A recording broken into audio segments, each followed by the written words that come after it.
¿Y quiénes son los sujetos para que puedan intervenir o para que puedan promover esto? Pues realmente no nos señala que solo las partes o que solo el Ministerio Público, que solo la defensa o que solo el asesor jurídico. El artículo 102 nos da la legitimidad para solicitarlo y nos dice que lo podrán solicitar la declaración de nulidad el interviniente perjudicado por un vicio en el procedimiento, perdón, siempre que no hubiera contribuido a causarlo. Y es obvio, ¿no? Si no contribuye a causarlo, pues obviamente no vamos a poder solicitar. Pero ¿quién es el legitimado? Cualquier persona, obviamente dentro del proceso penal, que sea perjudicado por un vicio, ¿sí? Aquí no nos establece víctima, asesor jurídico, defensor, imputado. Obviamente tiene que ser alguno de ellos. ¿Por qué? Porque las partes son las que intervienen en el procedimiento. Pero lo deja más abierto porque recordemos que una cosa son partes procesales y otra cosa son sujetos procesales. En este sentido, el catálogo de sujetos procesales es muchísimo más amplio. Entran los policías, entra la unidad de medidas cautelares inclusive, obviamente entra asesor, defensor, imputado, pero los sujetos procesales, en consecuencia, si observan un acto contrario a derechos fundamentales o un acto contrario a las formalidades del procedimiento, lo van a poder poner de conocimiento. Por eso hacen esta redacción, para que no acorte a solamente las partes dentro del procedimiento. Si lo advierte alguien más, algún sujeto procesal dentro de este sistema, lo podrá advertir al propio juez. Bien, realmente así funciona en el Código Nacional la parte de la nulidad de los actos procedimentales. Como les comentaba al principio, yo pienso en este tema por una situación que me sucedió y pues realmente se las voy a platicar porque es muy importante ver cómo llevar esto a la práctica, ¿no? Y cómo vamos a llegar con esos fundamentos y vemos que del 97 al 102 no basta para nulificar algo. Tienes que relacionar el Código Nacional hermenéuticamente, tienes que armonizarlo y estos artículos tienes que relacionarlos con Constitución y tienes que relacionarlo con otras cuestiones. Entonces, bueno, les platico. Yo estuve atendiendo un caso en el Estado de México, en Chiconautla específicamente. Era un call center donde estaban aproximadamente 32 imputados. De hecho, lo pueden buscar en las noticias y ahí les va a aparecer. Call Center Chiconautla o Ecatepec, me parece, o así le ponen y sale. Entonces, este caso es muy curioso porque de entrada en el Estado de México los jueces pues son muy ilegales, la verdad. Tienen un criterio muy inquisitivo, todo prisión y no respetan los derechos humanos. Esa es la verdad. Entonces, nosotros nos ponen de conocimiento el caso y empezamos a leer la carpeta de investigación. Hay un call center y se supone que una persona va a pedir trabajo. Esa persona pide trabajo y observa que hay varias personas con diademas, con teléfonos y haciendo llamadas en un primer piso. Él refiere que se le acerca una persona X y le dice, mira, el trabajo consiste en lo siguiente, vamos a hacer fraudes de esto y vamos a hablarle a los clientes. El caso es que tú con la palabra le saques sus datos confidenciales y de ahí hacemos cargos y todo esto. Y que supuestamente esta persona le dice, ¿sabes qué? Creo que no es el tipo de trabajo que estoy buscando y pues no. Y supuestamente el otro sujeto lo empieza a amenazar, ¿no? Y le empieza a decir que si habla o va de chiva, lo van a matar y todo. Entonces él ante estas amenazas va al Ministerio Público, supongamos hoy, 4 de julio, va al Ministerio Público a las 9 de la mañana. A la 1 de la tarde, el Ministerio Público ya había iniciado carpeta, ya había girado oficio a Policía de Investigación y a Policía Municipal para que fueran a una inspección del lugar de los hechos. Inspección, les da un oficio y les dicen esto que vayas a verificar si el domicilio existe, si esto y el otro. Y entonces los policías hacen un operativo. Ya estaba todo bien planeado. Hacen un operativo y llegan policía municipal y policía de investigación. En las declaraciones de los policías señalan que ellos llegan al inmueble Observan que va saliendo una persona y le preguntan que quién es, y le dice, ¿quién eres tú? Y le dice, yo soy tal persona y yo me dedico a cobrar la renta de este inmueble. La patrona es tal y ella me encarga nada más de cobrar la renta. Ojo aquí, nada más de cobrar la renta. Y le dice, bueno, nosotros somos policías y tenemos un oficio del Ministerio Público y venimos a inspeccionar el lugar. Ojo, ellos tienen que inspeccionar por fuera. La entrevista con testigos sí la pueden realizar sin autorización de juez de control, pero nada más la entrevista. Y en ese momento, supuestamente la señora que cobra la renta le dice, ah, pues si son de la policía, pasen adelante, pasen, ¿no? Y entonces los policías, ah, bueno, no, pues muchísimas gracias, ¿no? Entran al primer piso porque es un edificio donde hay oficinas, no solamente la única era la del call center. Entran al edificio y supuestamente los policías observan que hay efectivamente distintas personas con diademas y todo eso. Y sobre una mesa observan 74 tarjetas de distintos bancos, como de 3 bancos. Y les preguntan, ¿de quiénes son estas tarjetas? Y que todos dicen, no sabemos de quién son. Nadie reconoce las tarjetas. En atención a eso, detienen a las 32 personas, ¿no? A las 32 personas se las llevan a la gente del Ministerio Público y vámonos, ¿no? Bien, entonces, ¿qué pasa aquí? Ya nosotros tomamos conocimiento del asunto, eh, empezamos a verlo, nosotros llegamos cuando ya habían trasladado y todo. Entonces llegamos a la audiencia inicial y empezamos a ver la carpeta y obviamente lo primero que observamos es que no hay una orden de cateo. No ingresaron a través del mecanismo o del instrumento por el cual tiene que ingresar la autoridad, que es una orden de cateo. Pero bueno, el artículo 290 nos dice que se puede ingresar a un domicilio sin autorización judicial cuando, y nos dice, estará justificado el ingreso a un lugar cerrado sin orden judicial cuando, fracción primera, sea necesario para repeler una agresión real, actual o inminente y sin derecho que ponga en riesgo la vida, la integridad o la libertad personal de una o más personas. Esta fracción está totalmente justificada. Si alguien, si va pasando un policía y observa que tienen a alguien privado de su libertad, obviamente puede ingresar sin orden de cateo y está totalmente justificado. Si de repente sale alguien y dice, oye, van a matar a una persona en ese domicilio, obviamente vas a ingresar, no hay ningún problema. Los policías de este caso que les platico utilizaron la fracción segunda y la fracción segunda es peligrosa para para la ciudadanía en general, porque entonces cualquier hijo de vecina que porte una placa va a poder ingresar a tu domicilio inventando que alguien le dio el ingreso o alguien le dio el permiso al ingreso. Y la fracción segunda nos dice, se realiza con consentimiento de quien se encuentre facultado para otorgarlo. Entonces aquí ya tenemos el primer elemento. Se realice con consentimiento de quien se encuentre facultado. ¿Ustedes creen que la persona encargada de recabar la renta está facultada para permitir el ingreso a un inmueble que de entrada no ostenta ni el arrendamiento y no ostenta propiedad? Y mis clientes arrendaban el lugar y sabemos que cuando tú arrendas un lugar, para efectos jurídicos tienes propiedad. ¿Sí? No se puede. Es como si yo contrato a un jardinero y de repente le toca la patrulla y le dice, ah, sí, pásese, no pasa nada. Pues no, ¿verdad? Ese fue uno de los argumentos que le hicimos ver al juez, pero no fue el único.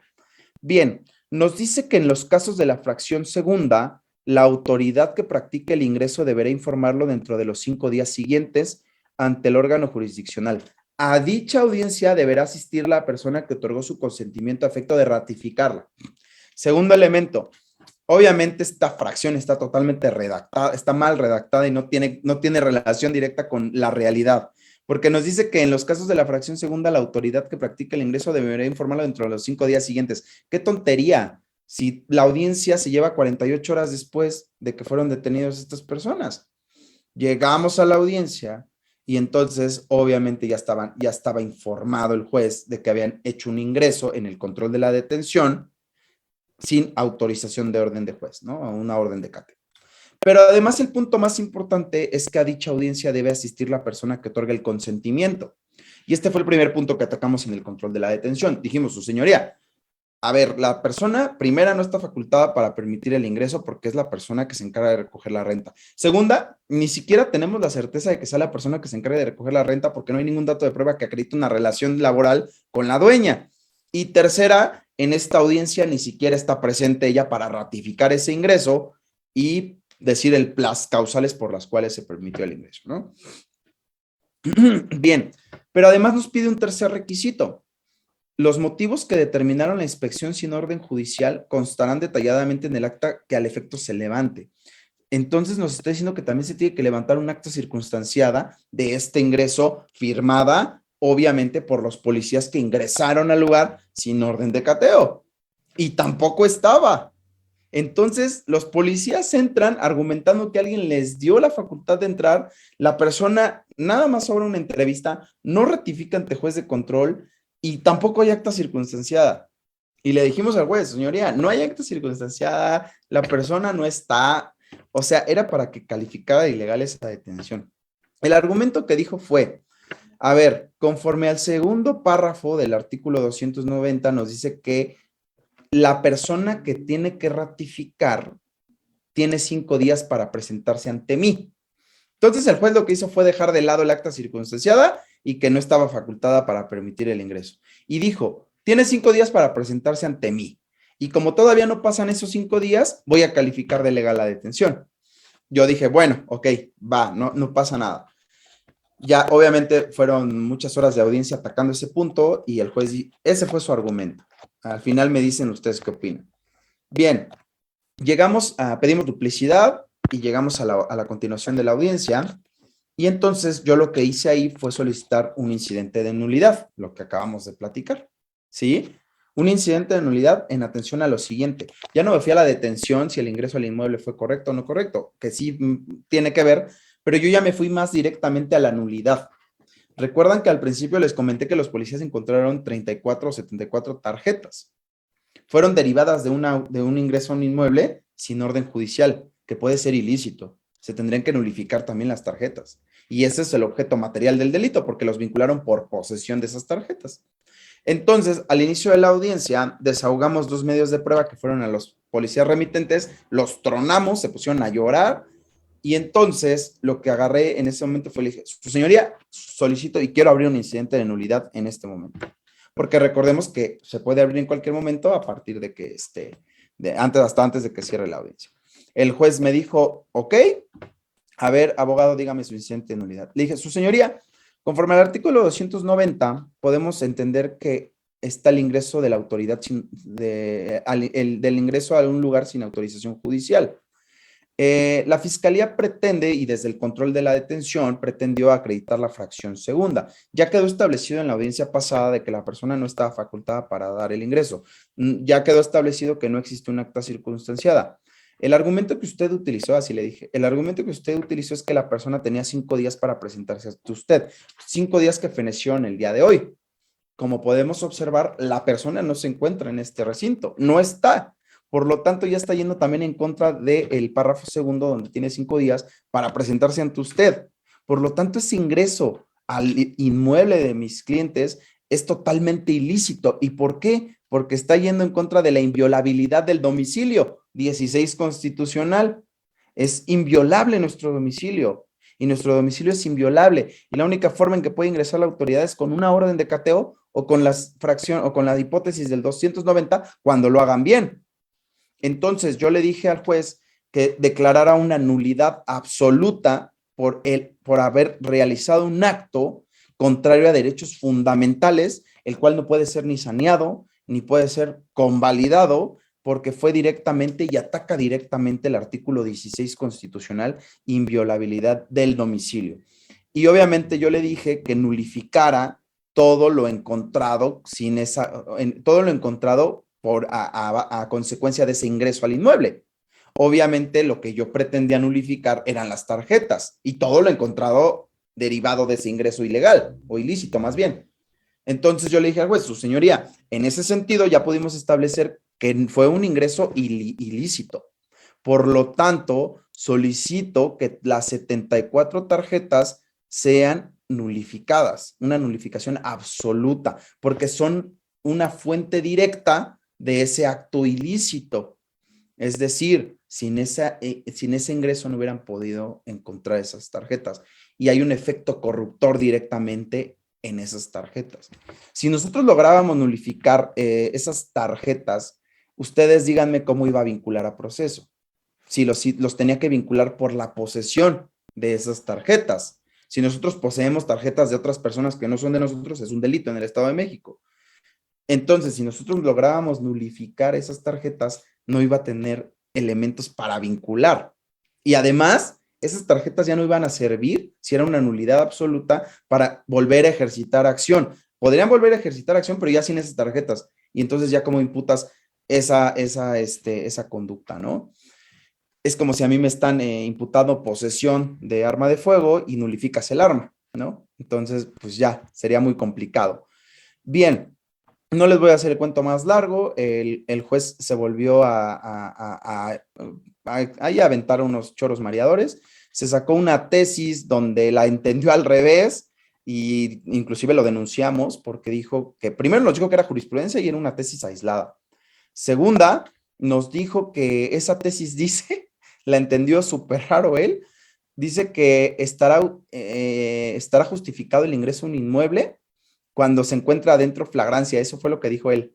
O sea, lo que él dice es que si tú entras a un inmueble y adentro hay un delito, ya se justifica. Y es al revés. Si hay una flagrancia, supongamos que hay una persecución y alguien entra a un inmueble, está justificado el ingreso al inmueble porque hay una flagrancia. La entendió mal el juez o se hizo el loco para entenderla mal y lo denunciamos. Obviamente, ahorita estamos en amparo. No agotamos apelación. ¿Por qué? Porque es un acto directamente a la Constitución, violatoria del 16 constitucional, y podemos pasarnos ese filtro de definitividad y fuimos directamente al inmueble, ¿sí? Entonces, precisamente eso es lo que sucedió en ese caso. Solicitamos la nulidad absoluta por violaciones a derechos fundamentales, y esto se puede dar en cualquier caso. Si su cliente les dice, oye, es que a mí me arrebataron una confesión mediante tortura, van a tener que abrir este incidente de nulidad absoluta por ir en contra de los derechos fundamentales. Y esto es directamente al derecho constitucional que tenemos de que nadie puede ser sometido a actos o penas crueles, actos de tortura y todo eso. Entonces, eso es lo que vamos a tener que ver. Entonces, bien. Y ya para terminar, les voy a comentar de un artículo que a mí me gusta muchísimo, que ponemos en jaque a muchos jueces, que es el 69, porque el 69 nos dice, en cualquier momento el órgano jurisdiccional de oficio o a petición de parte podrá aclarar los términos oscuros, ambiguos o contradictorios en que estén emitidas las resoluciones judiciales, siempre que tales aclaraciones no impliquen una modificación o alteración del sentido de la resolución.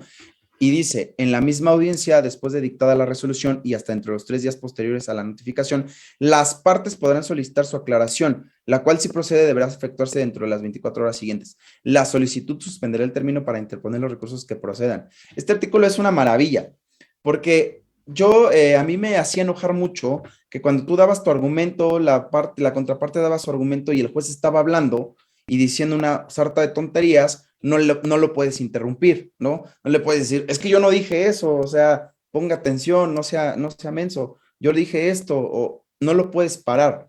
Pero con este artículo 69, lo que sí podemos hacer es que una vez que termine su resolución, ya sea de vinculación, de medida cautelar, de nulidad, de lo que sea, le podemos pedir que nos aclare los términos obscuros, ambiguos o contradictorios en su propia resolución. ¿Para qué nos va a servir esto? Para efectos de un recurso. Porque a veces los jueces no dicen todo para que no lo utilices tú en apelación o en amparo en sus resoluciones. Lo metes como una omisión. No dijo esto, pero a ti te conviene tal vez que lo diga. Entonces le puedes decir, a ver, su señoría, ya me quedó claro el sentido de su resolución, la cual pues obviamente puede ser impugnada y la voy a impugnar, pero para efectos de aclarar, esto que usted dijo para mí resulta oscuro. ¿Me lo puede aclarar? Y te lo tiene que aclarar. Ah, su señoría, ¿sabe qué? Esto me parece ambiguo. ¿Cree que pueda pulirlo un poco más? Porque siento que tiene como varios significados esto, ¿no? Ah, ok. O contradictorios. Su señoría, no entiendo. Usted me está refiriendo en su resolución que tomó en cuenta esto, pero que también tomó en cuenta esto. No hay una contradicción ahí. ¿Me puede aclarar ese punto? Y van a ver que los jueces los vas a poner en apuros. En este caso yo lo hice y le pedí un buen de aclaraciones. A ver, yo estoy pidiendo la nulidad con base en estos artículos. ¿Me podría explicar qué tesis, qué esto, por qué tomo en consideración esto y esto y esto y esto y esto? Obviamente hay jueces que se ponen en un plan de no me preguntes, se sienten atacados y todo eso, pero no importa, todo es en beneficio de nuestros clientes y preferible que el juez se enoje a que nosotros quedemos mal, ¿no? Entonces le vamos a pedir esas aclaraciones y nos las tiene que decir y nos tiene que señalar. Y eso lo va a poner en apuros, porque a veces los jueces que traen línea, obviamente lo que hacen es ya llevar sus resoluciones por escrito y si les ponemos atención, a veces no tienen mucho sentido sus resoluciones. En este caso de la nulidad que yo solicité, no tenía mucho sentido lo que decía el juez y le pedí muchísimas aclaraciones y esas aclaraciones cuando salen de su boca, yo las puedo utilizar para la apelación o para el amparo, porque recuerden, todo lo que no pasa en audiencia no existe. Nosotros si metemos una apelación o un amparo, tenemos que poner exactamente lo que sucedió en la audiencia. Y si no hicimos esas aclaraciones, si no dijimos un argumento, ese argumento para un tribunal de alzada no existe, y menos en el juicio de amparo. No va, muchísimo menos. Entonces, es por eso que nosotros tenemos que decir todo lo que consideremos pertinente, aunque sea para que quede en audio y video y podamos utilizarlo después.